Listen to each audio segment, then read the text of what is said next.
The opinionated 62-year-old has shared his views on how the government can save some money and save the country from the right-old pickle he claims it is in. Writing in his latest weekly column, Jeremy examines the state of the economy, whilst establishing that he is first and foremost not an economist. Yet individuals do not have to be an expert in economics to understand that heating bills are increasing as well as high inflation rates.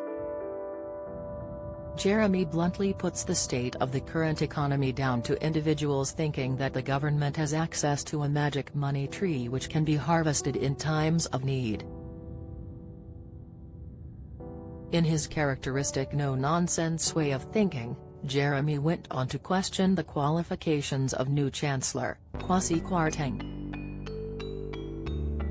Having numerous degrees to his name, one of which is in economic history, was not enough to convince Jeremy that he was good enough for the job, rather that he just liked university life.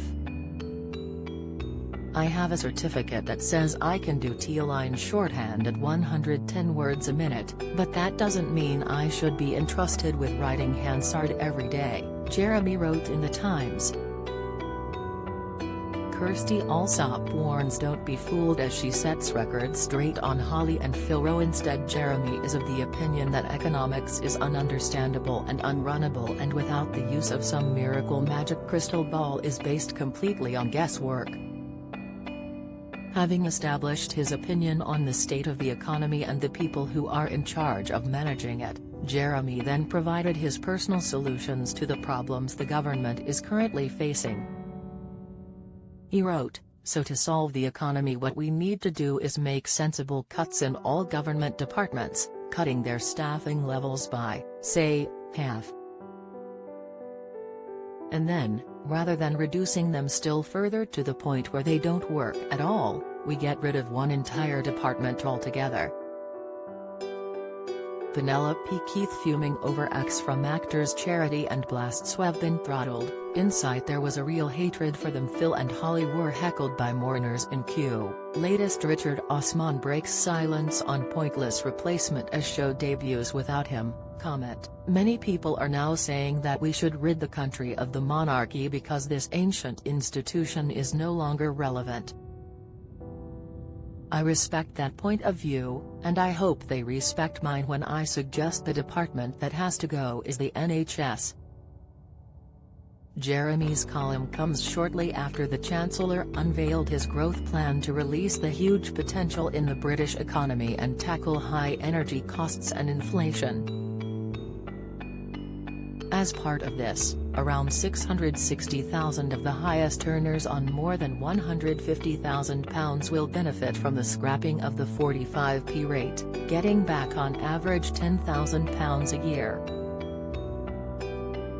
Although this angered many, Jeremy is of the opinion that taxing the country's top 20 billionaires on 100% of everything they own would not save that much money in the long run. In fact, he worked out that it would save approximately £266 billion. Jeremy also stated that the richest 1% of the UK already pay 30% of all income tax revenues, so making them pay even more tax would not be fair. It is for these reasons that Jeremy is of the opinion that cutting the NHS would be beneficial to the economy. Many in the comments section of the article agreed with the former Top Gear presenter, with reader Tim writing, "Very well said, Jeremy. Please keep repeating this message." And another user commented, "Yes to the last sentence. The NHS hasn't worked usefully in years.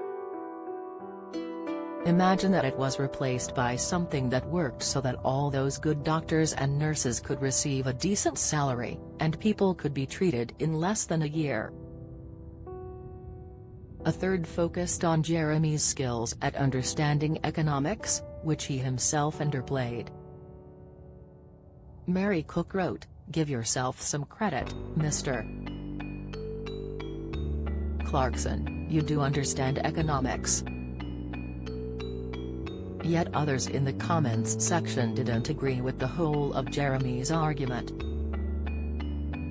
User David B wrote, "I suppose the only flaw in the argument is if you get ill and don't have health insurance."